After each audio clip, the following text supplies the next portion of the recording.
Muy buenas tardes a todas, todos y todes. Les damos la bienvenida a esta nueva sesión del grupo de estudio del proyecto Museo Afro de Colombia.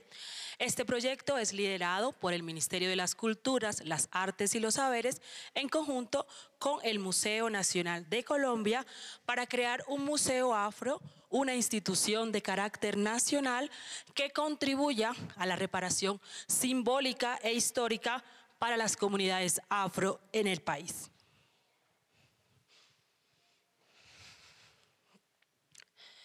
Agradecemos su presencia y por supuesto agradecemos los caminos que nuestras ancestras y ancestros abrieron hacia la libertad y dignidad de sus descendientes y por los cuales transitamos el día de hoy y desde los cuales seguimos generando transformaciones.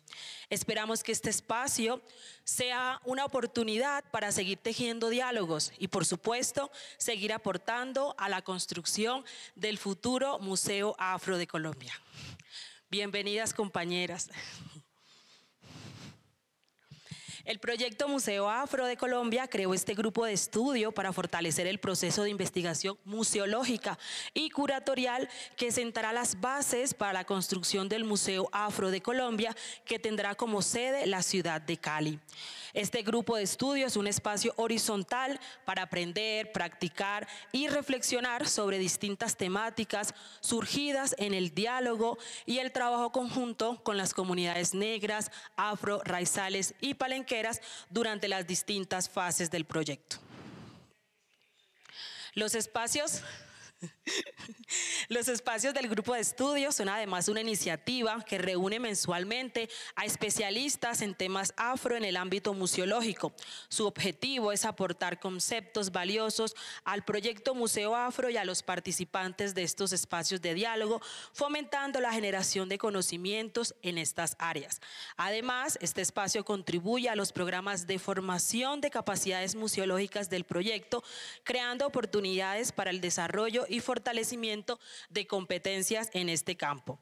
Se desarrollan encuentros de manera presencial como el que hoy nos convoca y encuentros virtuales como el que tendremos el próximo miércoles 21 de agosto en este mismo horario, con la participación del doctor en estudios latinoamericanos y docente de la Universidad del Magdalena, Roberto Almanza, para conversar sobre filosofía afrocaribe en tiempos de tempestad, pensar desde nuestra orilla, y estará acompañado por Linet Vaquero, abogada y asistente de investigación del proyecto Museo Afro de Colombia. Esperamos que también nos puedan acompañar. Bueno, les invitamos a seguirnos en nuestras redes sociales, Museo Afro de Colombia, en Facebook, Instagram y YouTube. Y bueno, ya empezando a dar inicio al espacio que nos convoca el día de hoy. ¿Qué tiene el Caribe para decirle al Museo Afro de Colombia? ¿De qué manera el Caribe rompe las cartografías del Estado-Nación? Son algunas de las preguntas sobre las cuales conversaremos en la noche de hoy con el tema Colombia, África y el Gran Caribe, la recuperación de los vientos comunes. Para ello tenemos como invitado a Javier Ortiz Casiani, historiador de la Universidad de Cartagena, con estudios de posgrado en la Universidad de los Andes y el Colegio de México, y es autor de los libros Bailar con las trompetas del Apocalipsis, El incómodo color de la memoria y Un diablo al que le llaman tren. Le preocupan los temas relacionados con la memoria, el discurso, la representación, la cultura popular y las paradojas de la historia.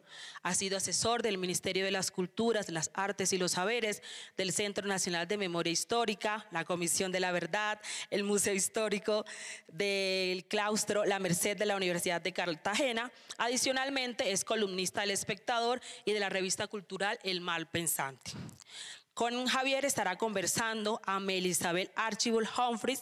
Ella es raizal e historiadora interesada en historiografía marítima. Se enfoca en el estudio de la región de San Andrés, Providencia y Santa Catalina, así como casos como el de Haití y su relación con las marinas republicanas en el contexto de las independencias neogranadinas del siglo XIX.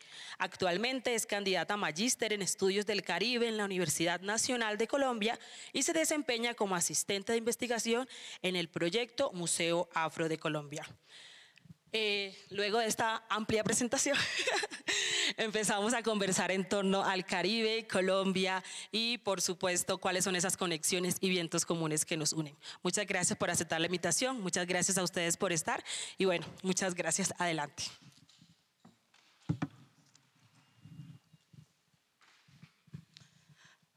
Hola a todos y a todas. Realmente es muy gratificante ver o entablar un diálogo sobre el Caribe en un tipo de espacios como este y quiero saludar a Javier porque creo que ha hecho o ha trabajado en clave de esa recuperación de la memoria y de estos patrimonios que a veces en el Caribe suelen ser tan problemáticos, ¿no? Entonces, el Museo Afro tiene una responsabilidad bastante grande con la recuperación de estas memorias. No solo pensarse desde el Pacífico, desde los Andes, sino también pensarnos desde esta memoria colectiva, desde los estudios caribeños. Por eso, en esta ocasión, nos centraremos en el Gran Caribe. Sí, y estas relaciones históricas que nos han llevado como a entablar también unos silencios bastante preocupantes, sí, que a veces incluso resultan ser dolorosos. Cuando conversaba con Javier sobre estos temas, nos preguntábamos y decíamos, bueno, ¿y qué es el Gran Caribe o qué es el Caribe? Sí, porque de esa idea romántica o ficcional nos han vendido un Caribe que está alejado de todo. Y bueno, pensándonos este Caribe más allá de un conjunto de áreas geográficas interconectadas, también pensarnos este Caribe como una realidad biocultural. Un Caribe que converge de lo ecológico hasta lo cultural, formado por una historia que no solo relata las colonizaciones, sino que también habla de las resistencias que ha dado lugar a expresiones culturales que se han materializado en identidades rizomáticas, pensándonos a Glissar, ¿sí? Y también hablando de que este Caribe no solamente es indígena, es cimarrón, es árabe, ¿sí? Es de todo tipo. En esta sinfonía cultural, que la he llamado así cuando estaba redactando este guión, le pregunto a Javier qué es el Caribe o cómo él percibe este Gran Caribe, que de hecho cuando empiezo a hablar del Caribe se me corta la voz, me parece un concepto súper profundo, más que todo. Pero entonces, ¿cómo podríamos reflexionar desde esta identidad caribe pensándonos desde los espacios transimperiales, transfronterizos, binacionales? Y bueno, este evento se llama Vientos Comunes, ¿sí? ¿Cómo pueden circular todo esto desde acá? Entonces, empecemos. Habría que... Sí. Sí, difícil que se escuchara si estaba apagado. Bueno, agradecer al Museo Nacional de Colombia, por supuesto al Museo Afro en construcción, a los amigos y amigas del Museo Afro, con el que, pues, por supuesto, me unen muchas cosas y espero seguir siendo fiel, ¿no?, a esa confianza del Museo Afro. Y bueno, habría que decir, cuando dice que se te corta la voz cuando hablas del Caribe, habría que decir que el Caribe puede ser un estado del alma, ¿no? En tu caso parece ser eso.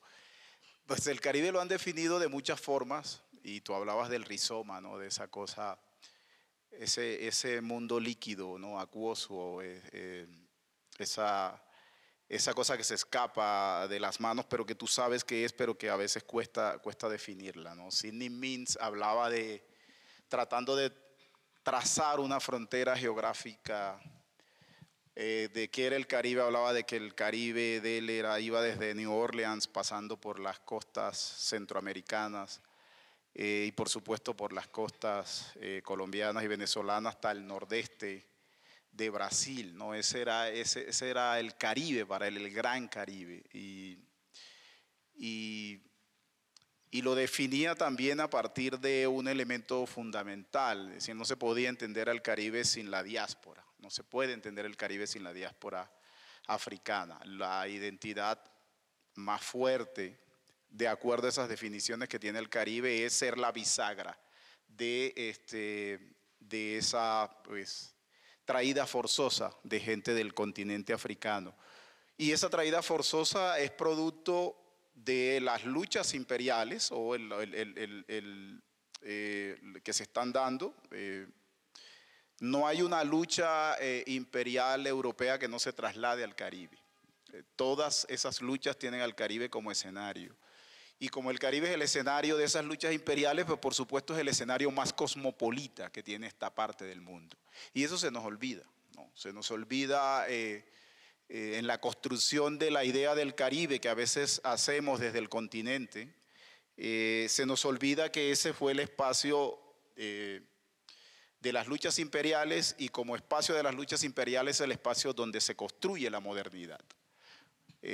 No se puede entender la modernidad que se expresa en el resto de América Latina sin todo eso que está sucediendo en ese escenario caribeño. Y es una modernidad en la que están participando incluso los sujetos que normalmente no se tienen como sujetos de la modernidad. Y me estoy refiriendo pues, a la población negra y a los descendientes de esta población y a las interacciones que se dan en ese espacio. Entonces uno podría comenzar diciendo que el Caribe es un escenario amplio geográficamente, que transgrede que transgrede las cárceles historiográficas que construyen los estados-naciones, para hacerle eco a las palabras a esta noción de un gran historiador que desafortunadamente murió joven, como Germán Colmenares, que hablaba en un pequeño ensayito que escribió ya al final de su vida, que se llama Convenciones contra la Cultura. Hablaba de la cárcel historiográfica. El Caribe está sujeto a cierta cárcel historiográfica que se construye desde los estados-naciones. Y por supuesto el Estado colombiano, que tiene una parte en el Caribe, es uno de los que ha contribuido en esa construcción de esa cárcel historiográfica, que no permite a veces sacarle el máximo provecho que tiene eso como un escenario que permite redefinir las fronteras del Estado-nación moderno.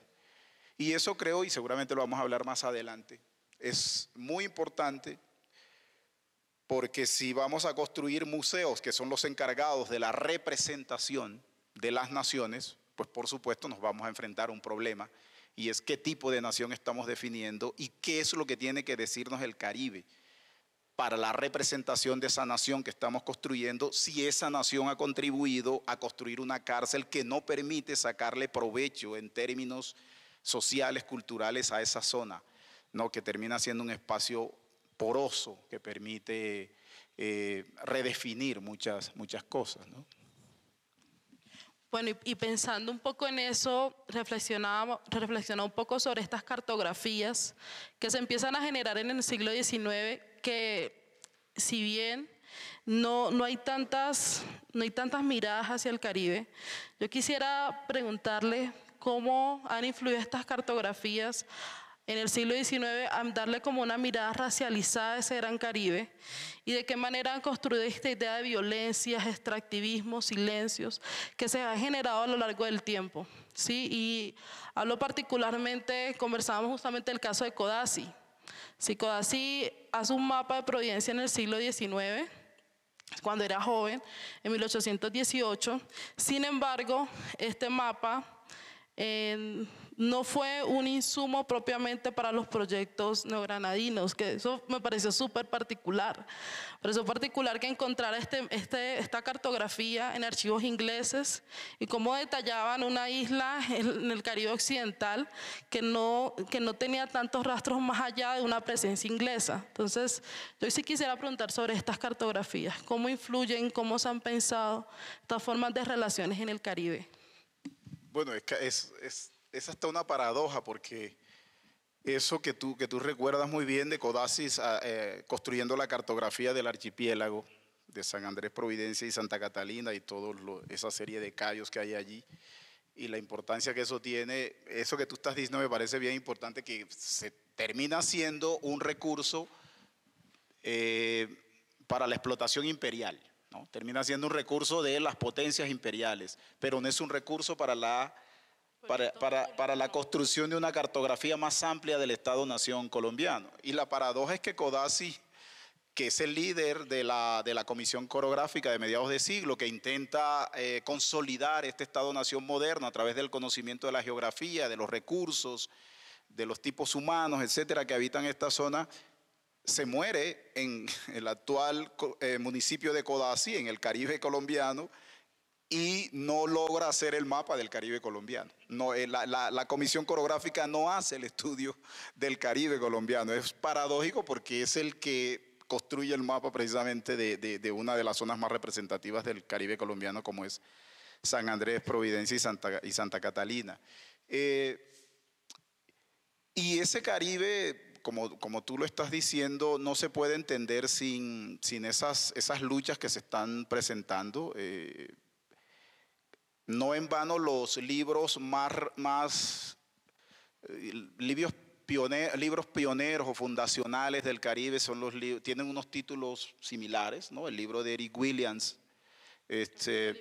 Capitalismo y Esclavitud, y el libro sobre el Caribe, que va desde 1492 hasta 1900, de Colón a Fidel Castro, ¿no? Y que tengan esos títulos, tanto el de Eric Williams como el de Juan Bosch, tienen prácticamente el mismo título. Y tienen el mismo título porque tienen una idea central: el Caribe es un espacio imperial, ¿no? Un imperio, unos imperios que comienzan desde 1492, una lógica imperial. Y se supone, dentro de la concepción que tienen, ideológica, que quien rompe con esos imperios es pues la figura de Fidel Castro con la revolución cubana. Pero hay que irse a 1898 para hablar de este proceso del Caribe como un escenario, como una redefinición de esa cartografía del Caribe.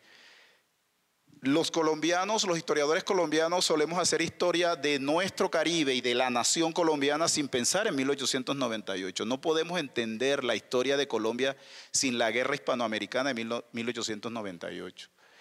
En 1898 los Estados Unidos llegan a Cuba y a Puerto Rico, y bueno, la situación política de ambos espacios un poco está definida por esa presencia.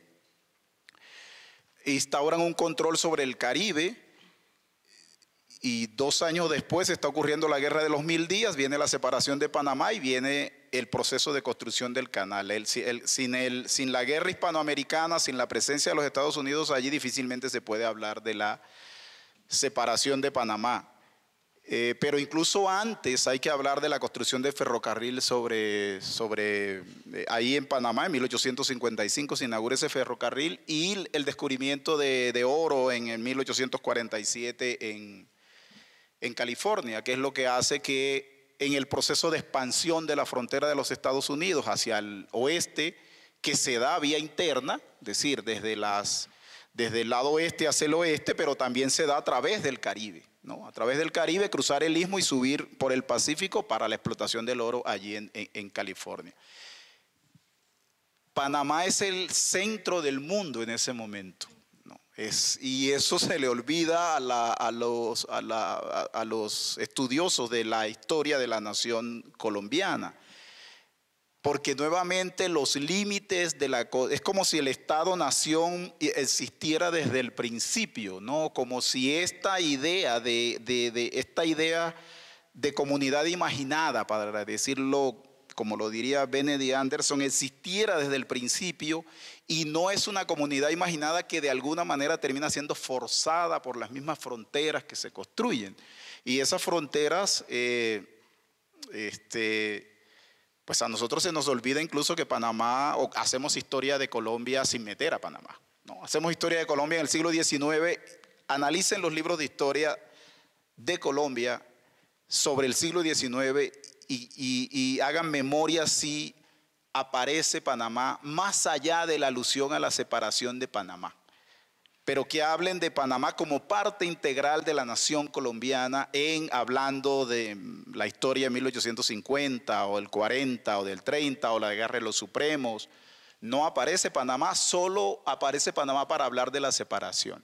Eso es tener una eso es desconocer la importancia que tiene el Caribe, Panamá como un escenario fundamental del Caribe y Panamá como un escenario donde el mundo tiene los ojos puestos en algún momento de la historia. Por eso es mi insistencia en que si estudiamos la historia de la nación colombiana en clave Caribe, seguramente vamos a tener que redefinir las fronteras culturales, porque el problema es que las fronteras histórico-políticas, las fronteras construidas del Estado-nación moderno se convierten también en fronteras culturales. Alguna vez un amigo me decía, hoy estaba escuchando música panameña y eso se parece a la música vallenata, tocan acordeón. Y yo dije, pero ¿cuánto tiene que se separó Panamá de Colombia? Pues por supuesto, es parte del Caribe.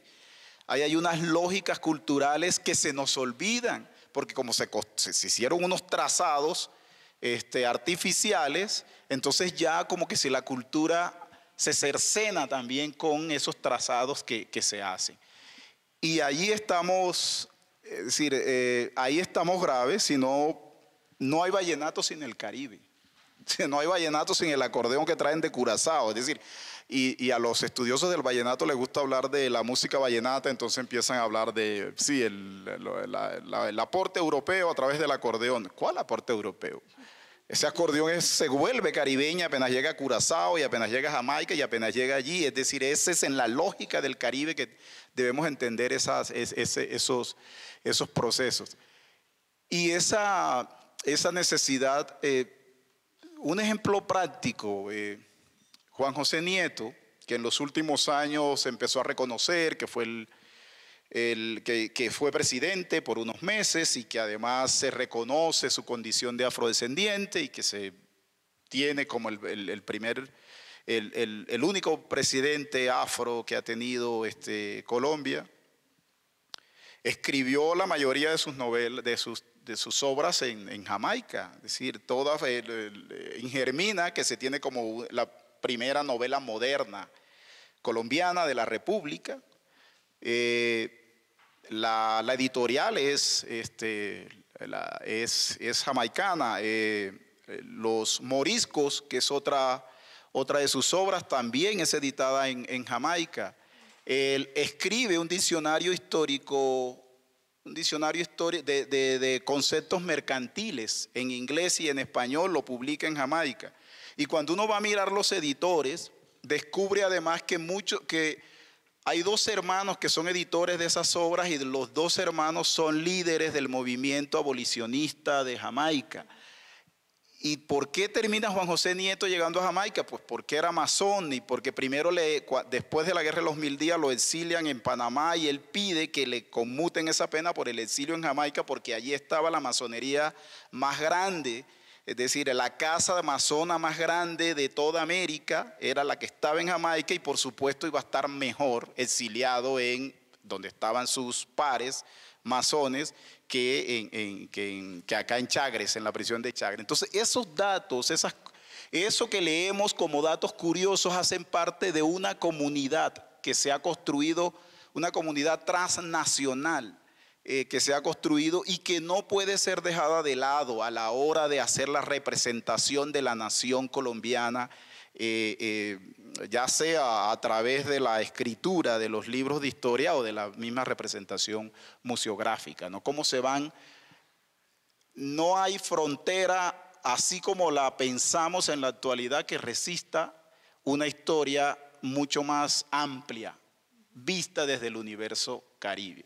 Y por eso son bueno, tú que conoces muy bien la historia del lugar donde naciste, sabes que la movilidad que da el mar, la relación que ustedes tienen con la Mosquitia, el grado de familiaridad que hay allí, eso no lo podemos entender desde aquí. Sí, no podemos entender por qué un habitante del archipiélago tiene una relación tan fuerte. Y te voy a echar al agua aquí. El otro día dijiste, pues en algún momento yo me consideré nicaragüense, más que colombiana. ¿Y qué hacemos? ¿La condenamos, entonces la expatriamos o qué hacemos con ella? Pues nada, eso es parte de una lógica histórica que está allí, que la viven cotidianamente, pero que no se puede entender desde aquí. Por lo menos hay que abrir un poco el marco geográfico de estudios para poder entender esas lógicas que están ocurriendo allí. El tránsito de pescadores y que hay allí en esa zona redefine muchas de las lógicas de lo que se considera las identidades nacionales, que a veces se piensan solo desde un lugar geográfico demasiado estrecho para entender esa cosa mucho más amplia como es el Caribe, ¿no? Bueno, pero nicaragüense de la costa Misquita, o sea, no estoy en Managua, estoy en Core Island. Y bueno, pensando también un poco... Bueno, que tienen el mismo problema nuestro, ¿no? Sí, la misma situación. No ser caribeño nicaragüense que ser del centro de Nicaragua o del lado o del lado periférico, de las costas, etc. Y un poco sobre estas reflexiones y este viento en común. El viento en común, me parece revelador ese título. Primero es una obra que se publica en el 2019 por Julius Scott, inspirado en un poema del siglo XIX llamado El soplo, el viento en común, que homenajea la revolución haitiana y más que todo el papel de Toussaint. El viento en común hace referencia a estas historias subversivas que se desenvuelven en el Gran Caribe, a estos esclavos fugitivos, cimarrones, lo heterogéneo que pueden ser los marinos, los mulatos, ¿sí? Estas vendedoras de mercados que se encontraban circulando por Haití, estos prófugos de la justicia como fueron los piratas y los corsarios, los contrabandistas, los desplazamientos, etcétera. Y estas noticias de la revolución haitiana inspiraron este poema en el siglo XIX que llevó hace poco Julius Scott, que es un historiador afroamericano, a pensarse estos vientos en común. Pero entonces conversaba con Javier sobre estos procesos históricos que vinculan al Gran Caribe con África, y particularmente pensaba muchísimo en Marcus Garvey. Sí, Marcus Garvey como el primer referente de este retorno a África, a MSC con esa idea, esas reflexiones sobre la negritud, que en el siglo XX el Caribe se estaba pensando con mucha fuerza este tipo de expresiones de resistencia, excluyendo un poco también el tema colonial. Sí, Juan Bosch pensándose las resistencias y los levantamientos, y Eric Williams en un intento de pensarse también cómo estos sistemas económicos sostuvieron las grandes revoluciones en Europa y en lo que sería América. No solamente eso, hay un tema muy importante, es que después y antes de 1833, que el Gran Caribe empiezan a firmar estas actas de emancipatorias. Ya muchísimo antes habían procesos de insurrección que tenían en vilo gran parte de las costas, no solamente las costas centroamericanas con los misquitos, sino que estoy hablando de Curazao, las islas ABC, de todo.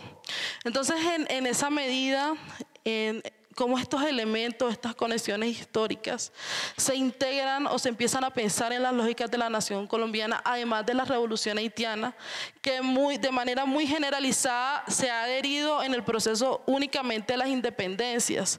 Pero entonces cuando conversábamos y le decía, no, es que en San Andrés hubo haitianos, hay descendientes de haitianos, y son los que empiezan a pensarse las primeras marinas republicanas de Colombia, uno de esos fue Codazzi.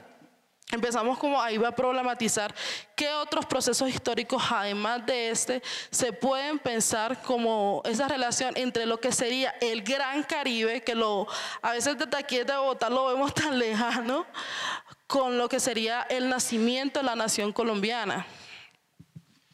Sí, bueno, el otro día te vi en el video promocional del Emancipation Day, de que saca el Museo Nacional, el Museo Afro. Y bueno, tú hablabas de eso, el Emancipation Day conmemora la memoria de los procesos emancipatorios de esclavizados en el Gran Caribe, ¿no? En Barbados, en Jamaica, sobre todo el Caribe anglo. Y Y yo me preguntaba, ¿cómo hacemos nosotros que conmemoramos aquí el 21 de mayo como el Día de la Afrocolombianidad, porque es el día en que se hace efectivo el decreto de abolición de la esclavización que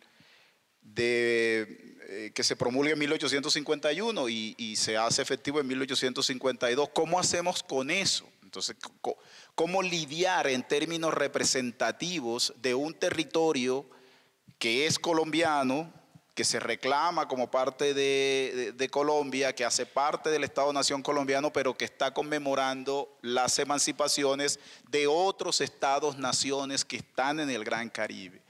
¿Qué hacemos con ese tipo de manifestaciones?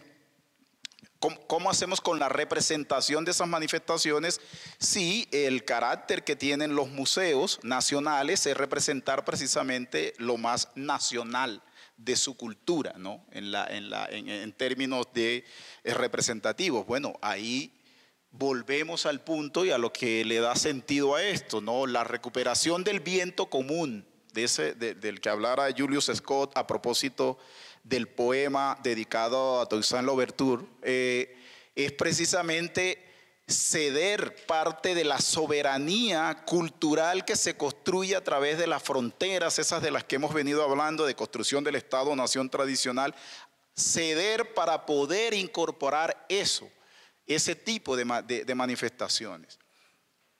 Hay una cosa que a mí me parece maravilloso, el monumento que conmemora uno de los hechos emblemáticos que hace parte de la construcción de la memoria, de las luchas, de la resistencia nacional, como es la masacre de las Bananeras, es la representación de Tula, un cimarrón de 1795 que lidera una revuelta en 1795 en Curazao.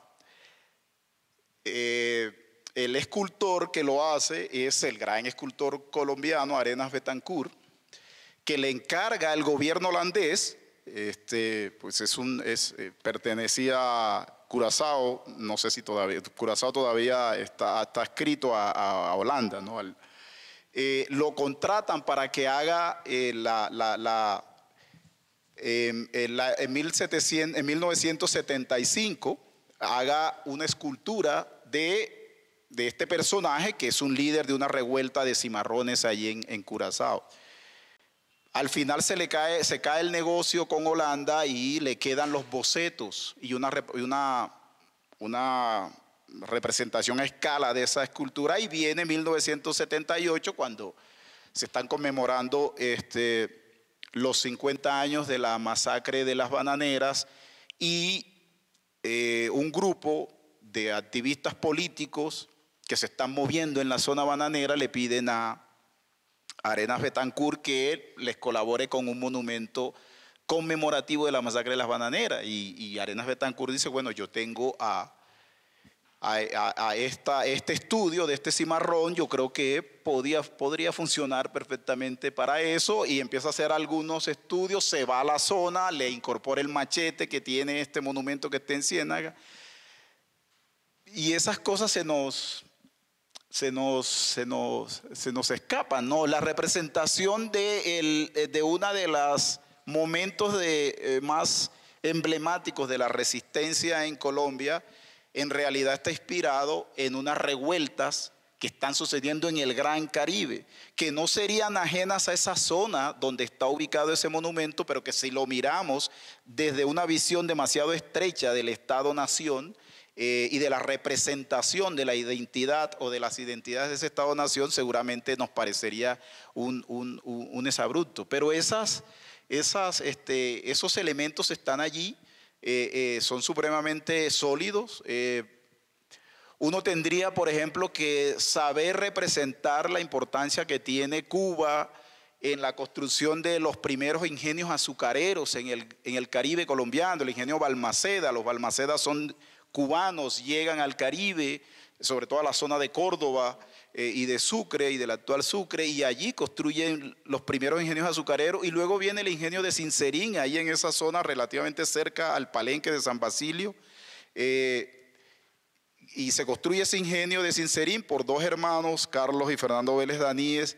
En 1906 construyen el ingenio más grande de Colombia, antes de que los ingenios azucareros en Cali se convirtieran en lo que son.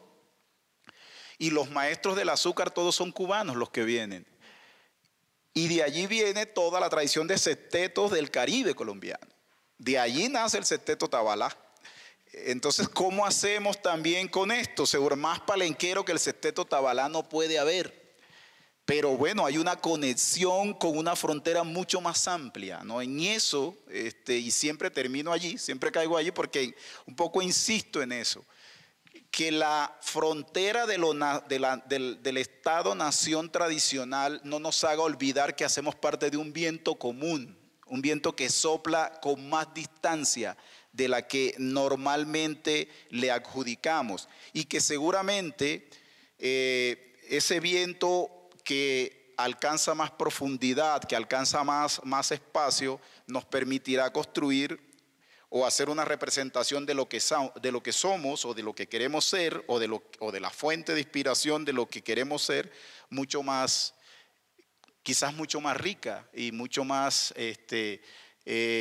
diversa y mucho más amplia, ¿no? Y esa conexión con África, que tú lo estás diciendo muy bien, es en el Caribe donde se construyen los primeros acercamientos y esa idea del no retorno, que pues por supuesto no termina como se esperaba y termina como termina, pero es allí y es natural que sea allí, por lo que decía al principio, la bisagra que representa el Caribe, incluso para hablar de los esclavizados que no entraron por Cartagena de Indias, sino que entraron por Panamá, primero tienen que pasar por el Caribe, para entrar por el Pacífico y entrar al Chocó y entrar a Buenaventura y entrar a esa zona, que no todos entraron por Cartagena de Indias, y eso es algo que le he escuchado, que lo ha dicho en algunas ocasiones la directora del museo, Liliana, cuando habla de que, ojo, que no solo es Cartagena por donde entra gente africana a este territorio, sino que hay que ver los otros espacios.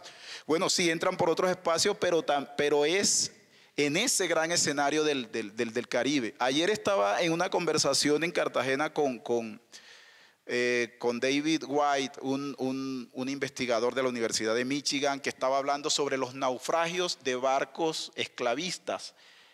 Y era bien interesante porque dice, muchos de esos naufragios en realidad no existieron, sino que eran prácticas de contrabando, de gente que decía que el barco naufragó en realidad para vender las mercancías por otro lado, sin pagar los impuestos, o incluso vender los esclavizados por otro lado, sin pagar los impuestos. Barcos esclavistas que venían hacia Cartagena y de pronto terminaban por allá por Pernambuco, ¿no? Para allá hacia Brasil. Bueno, ¿qué va a hacer un barco si va para Cartagena en Pernambuco? Entonces decía que fue que naufragó y aparecían en Cartagena sin el barco y a veces hasta destruían el barco, sacaban los esclavizados, los vendían de contrabando, vendían las mercancías de contrabando y entonces decían que él, pues naufragó y no pagaban los impuestos. Y es bien interesante porque en el Caribe hay muchos relatos del poblamiento de zonas negras que el relato fundacional está inspirado en un naufragio. Hay un pueblo que fue desplazado por toda la explotación carbonífera del Cerrejón en La Guajira, que se llama Tabaco, que hice una pequeña crónica de ese pueblo y comienza el relato diciendo, nosotros descendemos de unos esclavizados de un barco que naufragó cerca a las costas de La Guajira, cerca a Río Hacha, y entonces se internaron en el monte y fundaron este pueblo y nosotros somos descendientes de ese. Es bien interesante esas conexiones que se pueden hacer con esos naufragios. Bueno, San Andrés también está, los garífunas en toda la costa de Centroamérica también están ligados a esos naufragios. Y yo me preguntaba, ¿es posible que esta misma idea de naufragio que a veces existe, que pudo existir o no pudo existir, puede ser que también el relato fundacional se haya adaptado a la mentira del naufragio? Es posible que haya sido por otras circunstancias, pero como hay un relato que se construye del naufragio, pues se establece una relación con ese naufragio. Eso no quiere decir que, por supuesto, no haya habido naufragio de barcos esclavistas y que no haya habido procesos en que muchas de estos espacios se poblaran a través de ese proceso. Y él decía algo que era bien interesante, decía, bueno, si vienen encadenados, así como conocemos más o menos la estructura en que viene un barco, difícilmente en un naufragio se pueden salvar si están encadenados. Lo más fácil es que pues se ahoguen prácticamente inmediatamente, el barco naufrague. Él lo decía para explicar un poco la práctica del contrabando y la mentira que podría haber allí, pero uno puede relacionar eso también con el destino de algunos esclavizados y la posibilidad de moverse en estos territorios, ¿no? Sí, pensando un poco en eso, justamente conversaba en alguna ocasión con la maestra Ochi de cómo a la gente negra y entro han intentado, han representado nuestra relación con los mares de una manera un poco extraña, ¿sí? Lo han planteado como el escenario de que podemos vivir mucho mejor si estamos en zonas costeras o que simplemente estamos en un conflicto fuerte con el mar, ¿sí? Y gran parte de esas reflexiones sobre los maritorios, ¿sí? nos han alejado un poco de la realidad clara, ¿sí? La realidad clara no solamente del conflicto, sino de las diferentes maneras de sociabilidad en los territorios que quedan cerca de zonas costeras. Pero bueno, estaba también pensando muchísimo en el Museo Afro, sí, porque un esfuerzo o algo que el Museo Afro reflexiona muchísimo, yo lo he anunciado, es a pensar en las comunidades afrocaribeñas. Sí, y hablo San Andrés Providencia, los Palenques, y no solamente hablo de San Basilio, sino todo lo que se genera alrededor del país. Cómo el Museo Afro empieza a reflexionar sobre estas perspectivas museológicas y curatoriales, que no solamente estamos pensando en la representación de piezas, sino también en la revitalización de las formas lingüísticas que se pueden entender en un territorio. También nos pensamos en este patrimonio cultural sumergido que históricamente, o sea, prácticamente lo hemos perdido. O sea, miremos Cartagena. ¿Quiénes son las personas que dirigen los museos en Cartagena? Que a veces me parece como doloroso que hay personas en Cartagena que no conocen sus museos. En San Andrés no hay museos, en Valledupar no sé cómo estará, me imagino que estará igual. Entonces, a mí nos gustaría entender un poco cómo el Museo Afro empieza a mirar desde lo heterogéneo que puede ser el Afrocaribe y lo empieza a materializar en sus prácticas curatoriales museológicas. ¿Para qué? Porque quizás el museo llegue a San Andrés y Providencia. Quizás las personas que nos enunciamos desde el Black Creole tengamos un espacio de diálogo, ¿sí? Pero entonces, ¿cómo nos pensamos esto cuando muchas de estas poblaciones afrocaribeñas incluso nos están enunciando desde esa idea de colombianidad que puede resultar ser profundamente violenta, ¿sí? Y hago referencia a esto porque hace unos años escuchaba que muchos de mis paisanos en el archipiélago hablaban sobre pensarse el Museo Afro, pero de Bluefield, de Nicaragua, ¿sí? Entonces, cuando el Museo Afro empieza a llevar estas ideas y estos grupos focales y a decir, estamos pensando en un museo que también se piense el mar, el territorio, el criol, etc. Entonces empieza como un conflicto. Bueno, pero es que en Bluefield desde el siglo XX ya estaba esta reflexión, nos identificamos con esto. Entonces, ¿cómo el Museo Afro empieza a pensarse en perspectiva de estas memorias, de estos patrimonios como es la lingüística, los espacios, todo? Y empieza a construir realmente unos relatos que incluso también se adhieren a pensarse desde lo diplomático, desde el Gran Caribe, no pensarse San Andrés y Providencia como un ente que solo aparece en los debates de La Haya, igual que Palenque, igual que muchos territorios afrocaribeños, sino que también aparece en un diálogo serio de arte en Colombia, ¿sí? Entonces... Sí, hay varias cosas allí a propósito de todo lo que estás diciendo que... Yo creo que hay una cosa que define, que va a definir la diáspora y los pueblos descendientes de la diáspora, y es que los pueblos afros, la errancia define a los pueblos afrocaribeños. O sea, es el carácter errante, siempre hay un sentido. Héctor Rojas Erazo hablaba de Héctor Rojas Erazo, que es un caribeño que escribía maravillosamente, creo que era incluso mejor poeta que narrador. Habla de ese Caribe purgatorial, ese Caribe, ese diario morir frente a la sal, ¿no? Normalmente cuando hablamos del Caribe siempre estamos hablando de lo alegre, de lo celebratorio, pero también hay un Caribe purgatorial, un Caribe nostálgico, un Caribe que siempre tiene un sentido de la nostalgia, y eso tiene que ver con un sentido de la errancia, ¿no? Y tiene que ver con precisamente con esa descendencia de la diáspora africana. Y creo que un museo afro en la representación de lo Caribe tiene que entender eso, ese sentido fuerte de la errancia, ¿no? Esa lógica de la movilidad, que uno lo puede ver en representaciones literarias recientes, ¿no? Como cuando Luis Rafael Sánchez habla de la guagua aérea, ¿no? Esa guagua que es el bus, el transporte, ¿no? La guagua aérea para referirse al avión, y se está refiriendo a los puertorriqueños que viajan que trasladan la caribanía o la caribeñidad a Puerto Rico ahí en la guagua, y que el relajo que llevan en el avión es un relajo, ese Caribe transnacional, ¿no? Ese Caribe, y digo transnacional refiriéndome a Puerto Rico, pese a que Puerto Rico es un estado libre asociado a los Estados Unidos, es una nación. En términos culturales es una nación supremamente bien definida y con unos elementos culturales supremamente fuertes. Entonces creo que un museo afro en la lógica de la representación de lo caribeño tiene que tener ese elemento de la errancia como un elemento central, la movilidad.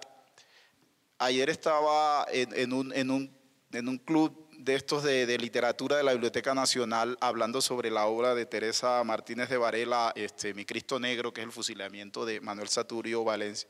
Y yo no me había dado cuenta que, así como en Las estrellas son negras de Arnoldo Palacio, siempre está la idea de irse a Cartagena, de irse al Caribe, de Cartagena como el espacio cosmopolita, el espacio donde puede encontrar trabajo, donde hay mujeres, donde hay riquezas. En Teresa Martínez de Varela también aparece, mencionado así, está de pasada, pero también está hablando de esa posibilidad de la gente negra del Chocó usar el río Atrato e irse al Caribe, ¿no? El Caribe como ese espacio, como la Meca, ¿no? Como el espacio donde hay que ir. Entonces creo que esos elementos es necesario tenerlos muy en cuenta, esos elementos de la errancia. Y creo que es necesario construir una diplomacia, lo que yo llamo una diplomacia de la sensibilidad.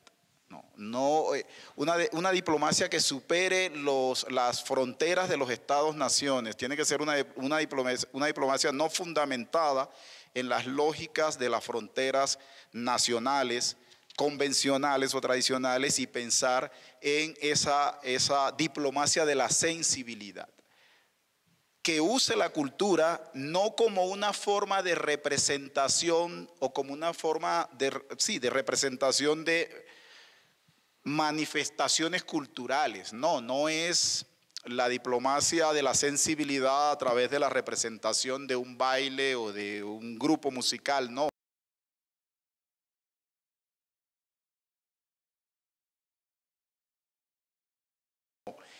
Es agarrar esa forma de habitar, esa forma de estar en un territorio, esa memoria, y convertir esa memoria en una apuesta diplomática, que es una apuesta diplomática que por supuesto tiene que estar por encima de esas convenciones.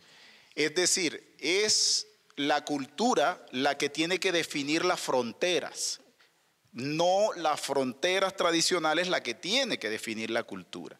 Es el uso de la cultura para la diplomacia, pero no en tanto escoger lo representativo de las fronteras convencionales como representativo de ese Estado-nación. No, es las lógicas culturales que están por encima de esas fronteras como una apuesta casi que simbólica y filosófica para poder construir unas agendas culturales, unas agendas diplomáticas que permitan establecer unos encuentros mucho más amplios. Si algo pone en jaque, si se puede decir de esa manera, las fronteras convencionales del Estado-nación moderno es la historia de los pueblos afros. Por una lógica sencilla, es que son sacados de un territorio y puestos en otro. Ya, ahí ya está la base de por qué se tiene que pensar eso de otra manera. No los puedes pensar de la misma manera en que piensas otros grupos poblacionales o la representación de otros grupos poblacionales. Bueno, entonces empezamos la ronda de preguntas.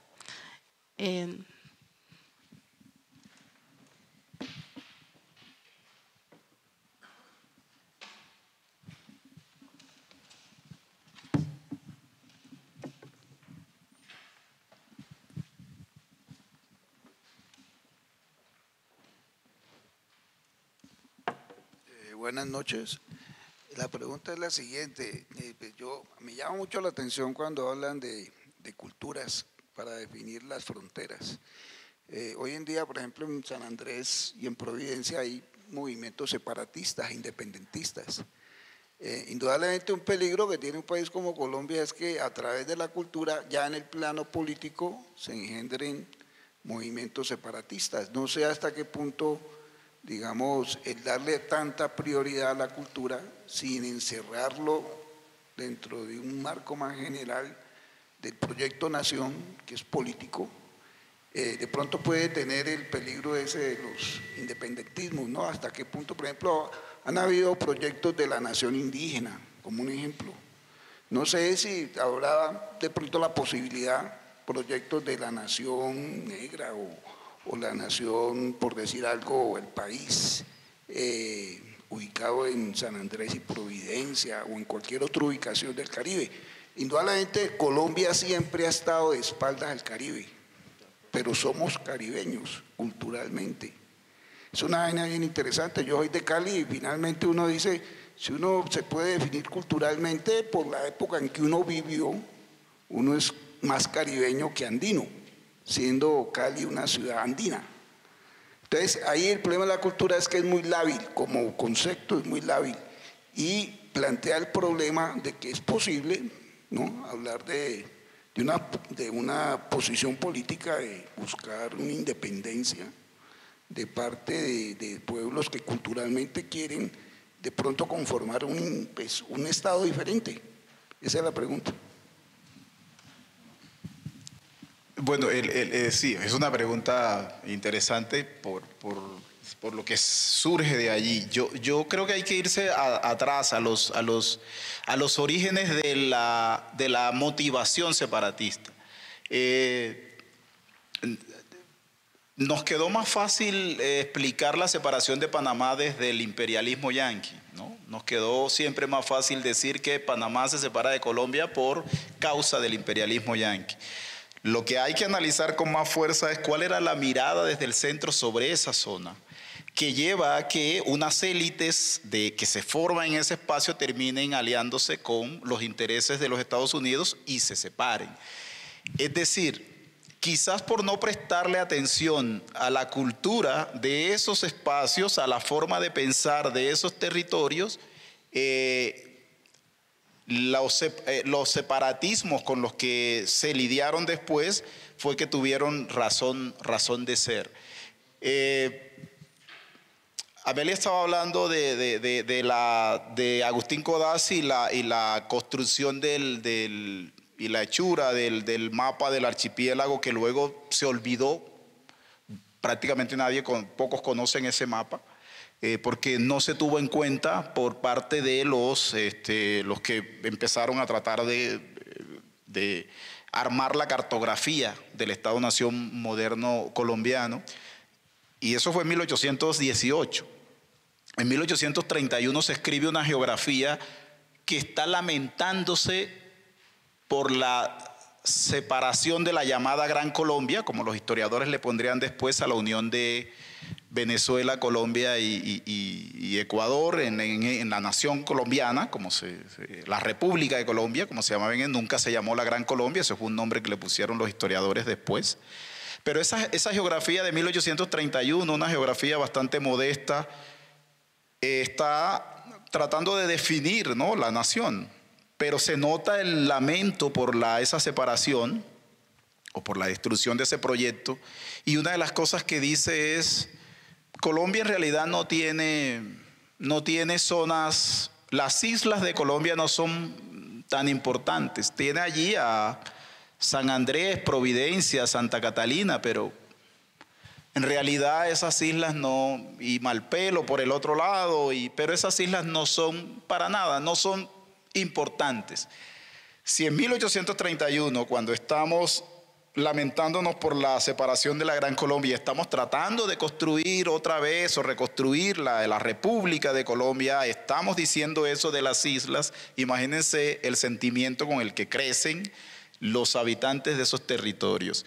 Si Panamá la escogimos como una cárcel, como el presidio, y por eso mandábamos allí a los que se portaban mal, y también San Andrés, Providencia y Santa Catalina los escogimos como presidio. De hecho, el Indio Uribe, el llamado Indio Uribe, el poeta, escritor nacional, fue exiliado allí. Y muchas otras personas que iban en contra del gobierno de turno, artesanos, eran mandados allí en el exilio. Es decir, si la visión que tenemos desde el centro sobre esos territorios es un espacio de presidio o un espacio de frontera donde habite el otro, pues difícilmente esta gente se va a desarrollar una identidad asociada a la zona continental. Y luego, cuando decimos, carajo, estas islas tienen cosas interesantes, ¿no?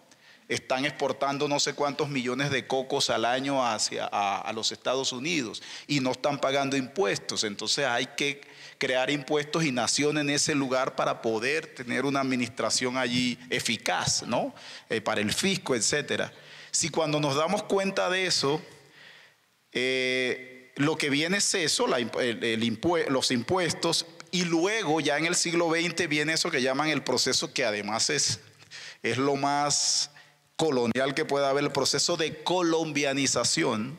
Y el proceso de colombianización es quitarle los nombres tradicionales a las calles, a los colegios, prohibir las religiones que no son católicas, es decir, prohibir precisamente el sustento en términos culturales de lo que son, pues lo que van también es a desarrollar una antipatía sobre esta zona que cuando se aproxima al territorio lo que hace es negarles sus dinámicas culturales. Entonces es supremamente complejo eso, porque entonces tendríamos que decir, bueno, ¿qué es la colombianidad? Habría que preguntarse hasta qué es la colombianidad, ¿no? Porque, bueno, sí, colombianidad es lo que se construye desde acá, y hay unas lógicas allá que la lengua, ¿no? Se me olvidaba la lengua, que también la prohíben, ¿no? Y solo lean los textos escritos entre los años 20, 30, 40 que se refieren a San Andrés, Providencia y Santa Catalina para que vean el lenguaje que se usa para hablar de esas religiones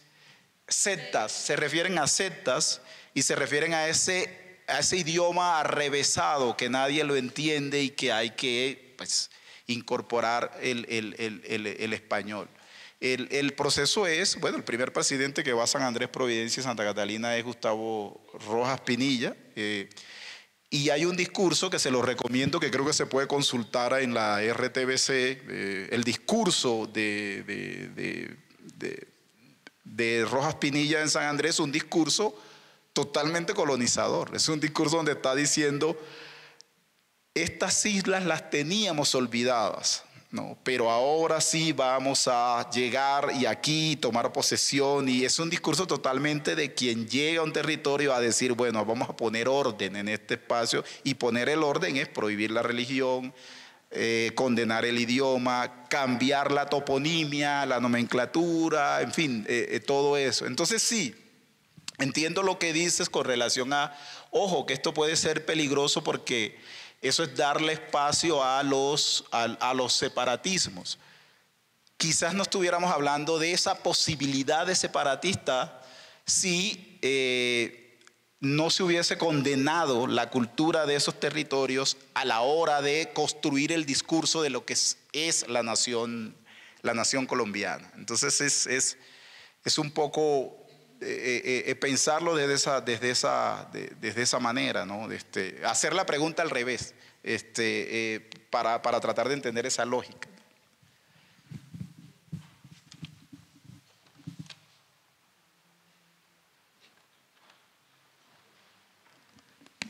Hola.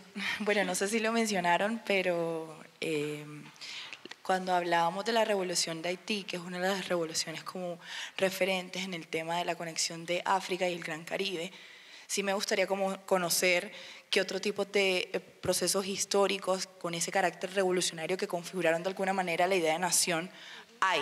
Porque cuando nos referimos siempre, hablamos de Haití y lo que decías ahorita, desde la condena de que esa gente es pobre porque se emancipó, porque le tuvo que pagar una deuda a Francia. Entonces, ¿qué otros procesos históricos aparte de ese hay? En el Caribe. Sí. Sí. Bueno, hay resistencia en Santa Lucía, hay, bueno, la zona caribeña incluso del Gran Caribe continental, hay un texto que escribió un mercenario inglés al servicio de los holandeses, John Stedman. Tiene un texto que además tiene unos grabados maravillosos, una edición de finales del siglo XVIII maravillosa, tiene unos grabados, incluso tiene grabados de William Blake, el gran artista que Blake tiene además ese poema a propósito de todos estos movimientos que se están dando en el Caribe. Él habla del Prometeo de la libertad, ¿no? El Prometeo de la libertad es un cimarrón caribeño. Y los grabados que uno puede encontrar allí en ese libro, pero que también encuentra en Jamaica, son grabados de cimarrones, y es como si la esperanza del mundo estuviese en algún momento depositada en la libertad de esos prometeos que son los cimarrones del Caribe. Este Tula del que les hablé, que termina siendo la representación de la masacre de las bananeras ahí en Ciénaga, es uno de esos prometeos, ¿no? Como también en Jamaica, y todos esos grabados de la época son muy de las revueltas del siglo XVIII en esa zona. Hay en Barbados, hay en Santa Lucía, en esa zona de Surinam. Algunos se refieren a todos esos movimientos libertarios que se están presentando en el Caribe como las tempestades, los huracanes, ¿no? Que se presentan en el Caribe. Hay un símil entre los huracanes. El Caribe es una zona a propósito de los vientos, hay unos vientos bastante fuertes que transforman a veces demasiado en términos físicos. Algunos se refieren a esas revueltas como huracanes. Entonces si hay mucha revuelta en el Caribe, movimientos liderados por gente negra. Lo que pasa es que indiscutiblemente ninguno tiene la magnitud de la revolución haitiana en términos de principios políticos, del carácter transformador, de crear una república negra, porque está en la Constitución, es la creación de una república negra, una ciudadanía negra. Eso es inédito, y es llevar a la Revolución Francesa a su carácter más extremo. Eso es inédito y no tiene digamos, referente y además la influencia que ejerce en todo el territorio. El miedo que produce Haití,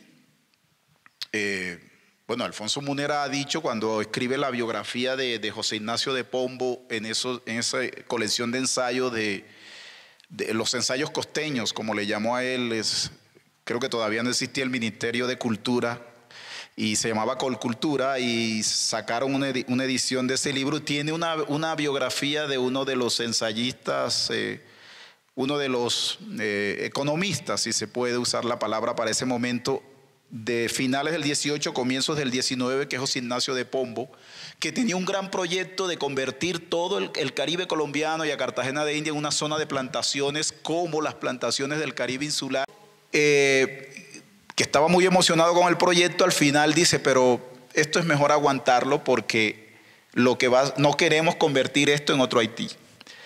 Es decir, no queremos convertir esto no podemos instaurar una economía de plantación en el Caribe colombiano cuando allí ha ocurrido una revolución de los negros, porque los negros superaron, triplicaron, cuadruplicaron a la población blanca, y ese era el gran temor, ¿no? El gran temor de esa revuelta. En Barbados, el 80 y quizás el 90% de la población era negra, y eso siempre sobre un 10-20% de los blancos, y eso siempre, el poder del número generaba un temor. Pero ese temor viene sobre todo por Haití, por todo lo que significaba Haití, que es el miedo que siempre tuvo Cuba también, que empieza su desarrollo azucarero en el siglo XIX, bajo el monstruo ese que está allá al lado, que es Haití. Es una paradoja porque no se puede entender el desarrollo azucarero de Cuba sin Haití en términos de toda la ayuda que le presta, es decir, de los maestros del azúcar haitiano que terminan en Cuba, pero también hay un temor porque el azúcar implica mayor traída de esclavizado, y mayor traída de esclavizado es aumento considerable de la población, y es temor a que se presente otra vez ahora en territorio cubano una revuelta como la haitiana. Pero sí, el siglo XVIII sedujo a Europa, el siglo XVIII caribeño sedujo a Europa en tanto espacio de la libertad, y era una libertad negra, liderada por gente negra.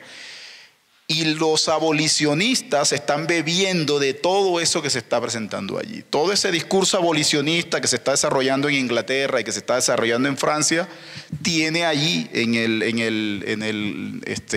el Caribe un laboratorio, ¿no? Un laboratorio, porque ahí están las revueltas. ¿No? Esto no es solo un discurso, sino que hay unas prácticas que se están desarrollando ahí en ese escenario, en el escenario caribeño.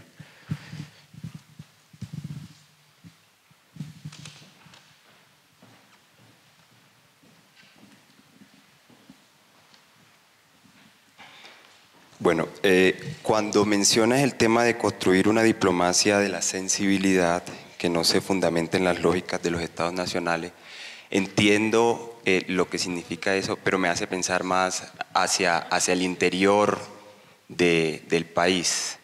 En estos días conversaba con una amiguita que está por aquí. Cada que llega el día de la antioqueñidad, Urabá y el Bajo Cauca sufren.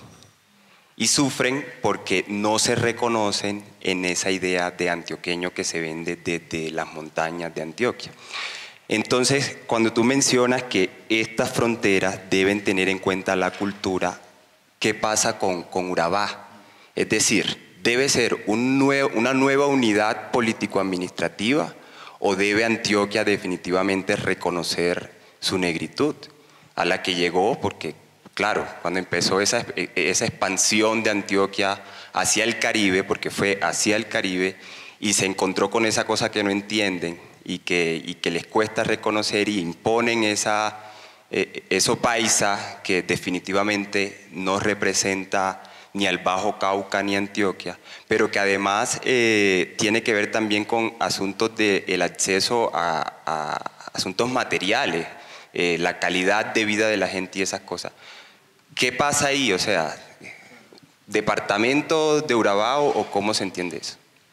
Sí, a mí no me gusta meterme mucho en lo que no sé, digamos, porque no me atrevo a decir hay que decir, yo no tengo la capacidad de pensarme una reforma territorial, político-administrativa de los territorios. No, pues no, mis alcances no llegan hasta allá, entonces no me atrevo a decir, no, hay que separar eso y crear un departamento y una... No, porque no sabría cómo armar eso, digamos. En la cabeza no tengo los elementos para armarlo. Hay gente que seguramente sí los tiene. Falborda lo pensó y pensó en varias cosas, los sures, en fin. Pero sí creo que incluso siendo parte de la misma nomenclatura antioqueña, lo que hay que apostarle es a que evidentemente esa es una zona caribeña, ¿no? Urabá no es Antioquia, Urabá es Caribe. Si nos vamos a pensar la Antioquia desde la antioqueñidad que se ha construido desde lo más representativo, lo que algunos creen que es lo más representativo de la antioqueñidad o algo construido desde Medellín. Y una cosa básica, todos fueron procesos violentos.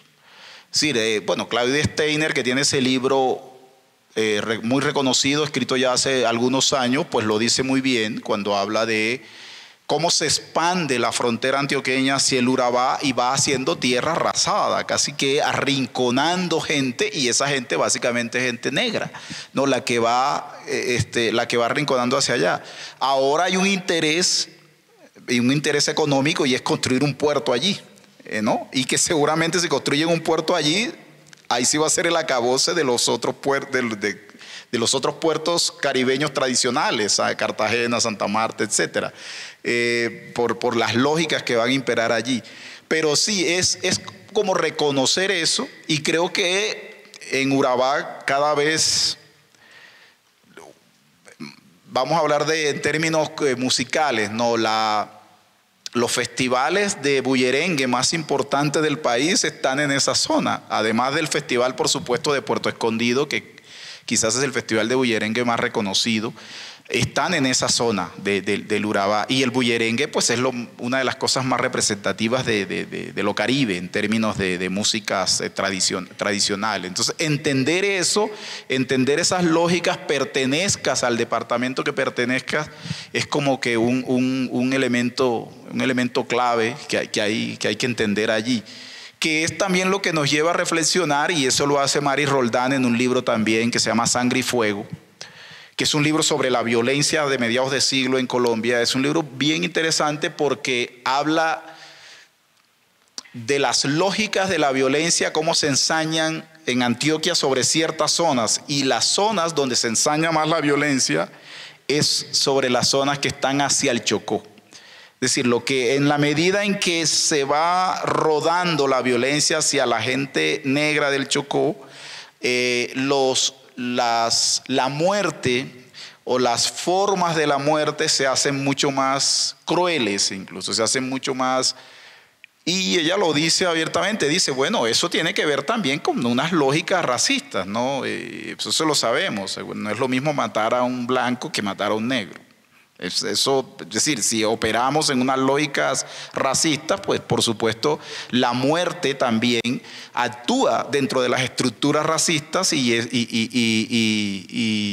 el ejercicio de la muerte o la práctica, ¿no? de matar al enemigo, pues por supuesto es mucho más fácil en la medida en que ese es un otro, ¿no? No es lo mismo matar a un similar, así sea un enemigo político, que matar a un otro, a un enemigo político ya construido como un otro, en este caso una persona negra. Entonces creo que y el proceso de la colonización antioqueña también es supremamente violento. Ha sido muy idealizado, ¿no? El hacha de mis mayores, como dice un himno por ahí. Sí, bueno, el hacha de mis mayores puede que tenga sangre también, porque son procesos también de violentos, procesos de despojo. No se tiende a hablar de que es una colonización que destruye el latifundio porque es la pequeña propiedad, y es mentira, no es tan romántica. Es un proceso de romantización ya en la construcción de las identidades de ese espacio, pero ahí detrás de eso hay un proceso supremamente violento. Alguna vez me crucé algunos correos con Héctor Abad Faciolince a propósito de la novela esta, La Oculta, Y me preguntó algo sobre, empezamos a hablar algo sobre lo negro, ¿no? Y en Antioquia. Y me dijo algo, y no sé si lo estoy delatando y si esto va a quedar grabado, pero bueno, me confesó algo, me dijo, mira, si el proceso ahí, yo no lo digo en la novela.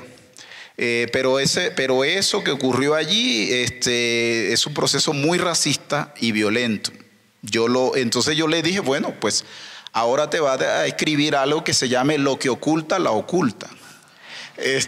Y me dijo, oye, me acabas de dar tremendo título. Después sacó algo, creo que en la revista Soho, pero no lo dijo. No se atrevió a decirlo de la manera en que lo hablamos esa vez por correo. Y esto para decirte de esas lógicas que a veces están un poco romantizadas, pero que tienen detrás unos procesos supremamente violentos, y con el Urabá eso es como la cosa más representativa, ¿no? Sobre la pregunta de Urabá, solo quería comentar, y lo que decía Javier sobre el Gran Puerto, pues el Gran Puerto empieza a operar el año entrante. No se llama Puerto Urabá, se llama Puerto Antioquia. ¿Puerto qué, perdón? Puerto Antioquia. Ah, ok. Y es un puerto gigantesco que ya está casi terminado en Urabá.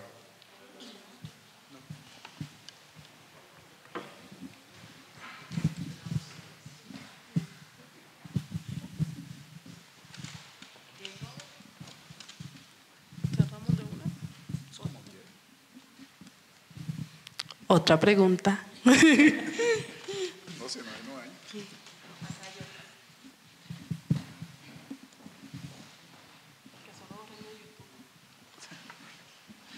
Edítenlo de esto, ¿oyeron? Hola, buenas noches. Bueno, yo quería preguntar, a lo largo de esta hora se ha conversado sobre el sentido Caribe y el Caribe como un todo, ¿no? Y si vemos, hay muchas regiones del país, por ejemplo, en donde no hay un sentido de pertenencia, en teoría, y eso lo digo entre comillas. Pareciera que no fuera como tan importante. Obviamente porque hay una mirada centralizada, racializada y demás. Yo quisiera como preguntar sobre cómo hacer. Evidentemente el Museo Afro es un espacio que podría pues permitir eso, pero cómo hacer para que más personas del Caribe se sientan como más seguras de sí, como más de ese sentir Caribe, de lo importante que es, y de todo, incluso hasta de sus ancestros y ancestras. Sí, es una pregunta compleja, difícil, porque quizás mi respuesta no es una respuesta políticamente correcta. Quizás no hay que forzar las identidades. La gente es lo que quiere ser. Ahora, si lo que quiere ser es en detrimento de fregarte a los otros, pues hay que poner controles, pero la gente asume lo que considera es, y las identidades son cambiantes, se transforman por fortuna, porque las identidades se construyen de acuerdo a unos intereses y propósitos que cada uno tiene. Esta discusión que estamos teniendo ahora, 50 años atrás, no la podríamos tener, ¿no? Las cosas se inventan cuando se inventan. Ahora podemos tener estas discusiones y podemos estar hablando de esto, y podemos tener más discursos y narrativas que puedan servir para que personas se vayan sumando a eso, que es un poco lo que está sucediendo en el Caribe. Y quizás se relaciona un poco con la pregunta o el interrogante que tenía el compañero, la primera pregunta que hizo, y es que a veces, dependiendo del lugar donde nace uno no le tiene miedo a desacralizar a la nación, ¿no? a la idea tradicional de nación. Y eso sí lo digo muy, muy personal, yo me siento más caribeño que colombiano. O sea, a mí la colombianidad o la colombianidad que nos han vendido tradicionalmente no me llama, como estética incluso me llama la caribeñidad, es lo que más me hace, con lo que más me identifico. Esa construcción de la caribeñidad me satisface más que la colombianidad. Y eso lo digo también para entender también eso, ¿no?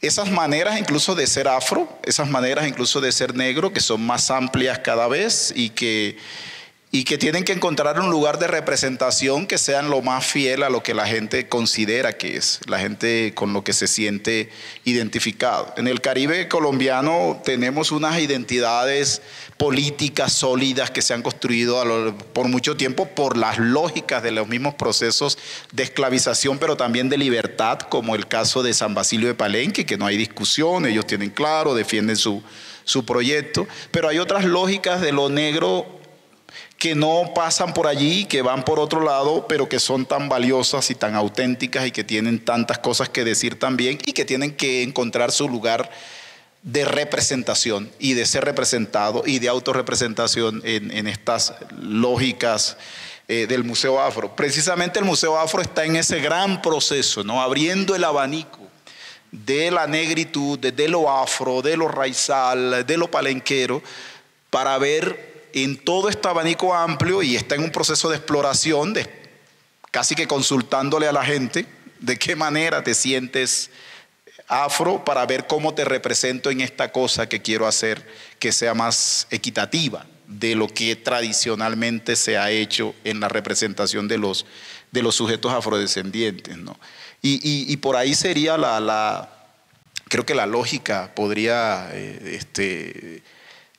es el camino que hay que seguir, y no forzar, porque el forzar las identidades es lo que ha llevado a construir las ideas tradicionales de lo que es ser colombiano, ser esto, ser aquello otro.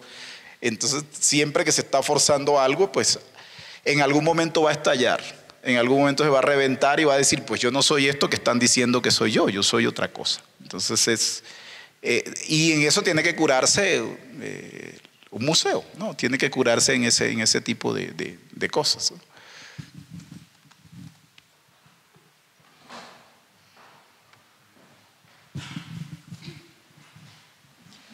Bueno, muchas gracias Javier y Amelia.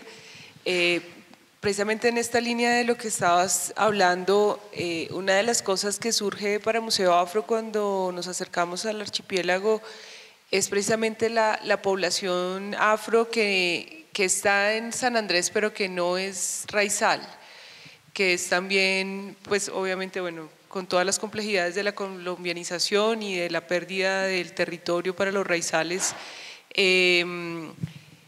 surge también como una invisibilización de esas comunidades y también, digamos, como una situación,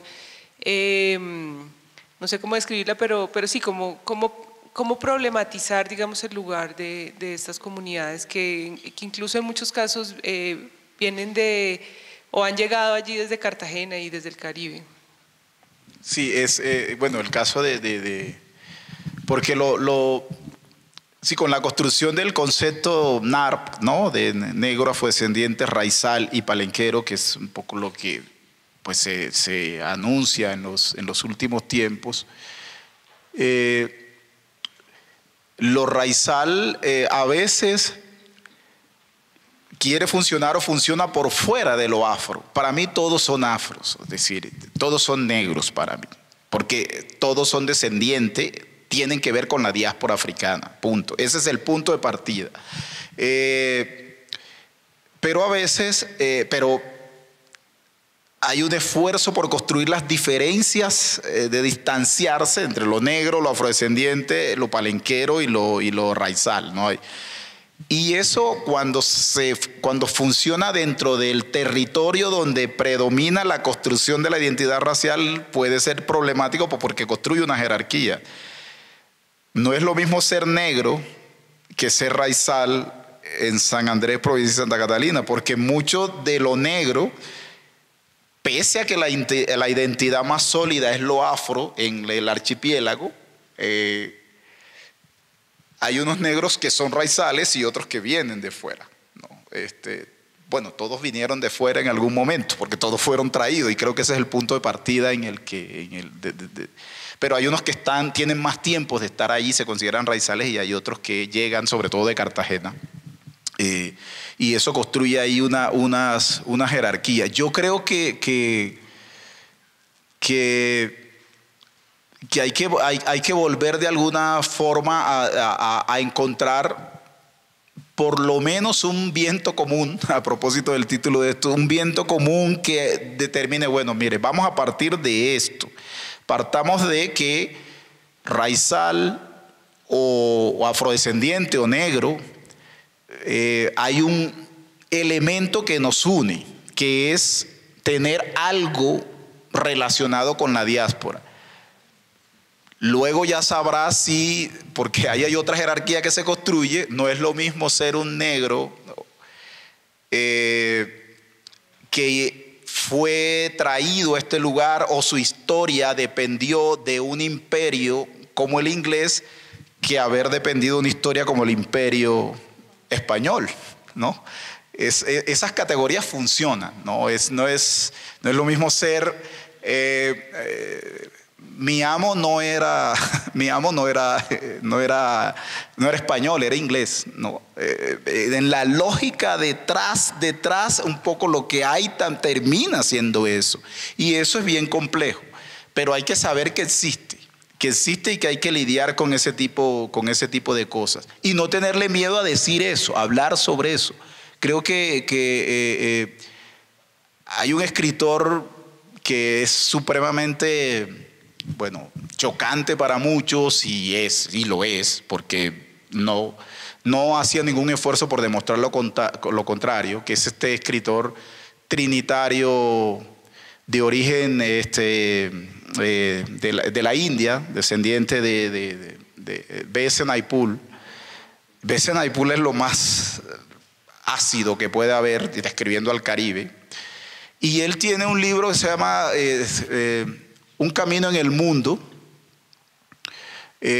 donde habla, bueno, la mejor biografía que yo he leído del proceso que intenta desarrollar Miranda cuando arma este ejército, viene a los Estados Unidos, llega al Caribe.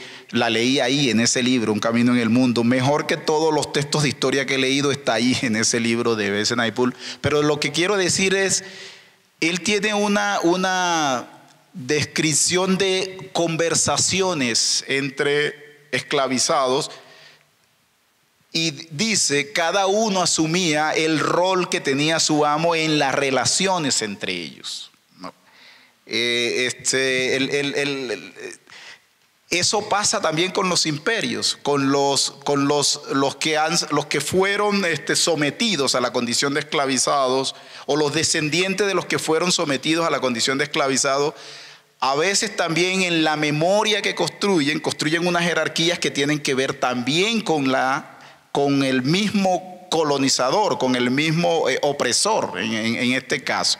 Y eso hay que atreverse a decírselo para poder encontrar como los caminos de encuentros y de diferencias para poder establecer allí ciertos acuerdos. Pero el hecho de hablar una lengua cuya base es el inglés también construye unas jerarquías, ¿no? Los trabajadores de la United Fruit Company prefería a los trabajadores jamaicanos, y era a los que le daba puestos de dirección, y no se los daba a los colombianos porque hablaban un idioma, un creol, pero un creol que la base es el inglés. Muchos incluso entraron como colombianos porque se iban de Jamaica a San Andrés, Providencia y Santa Catalina, y entraban para no tener que mostrar pasaporte, entraban como colombianos y trabajaban en la United Fruit Company.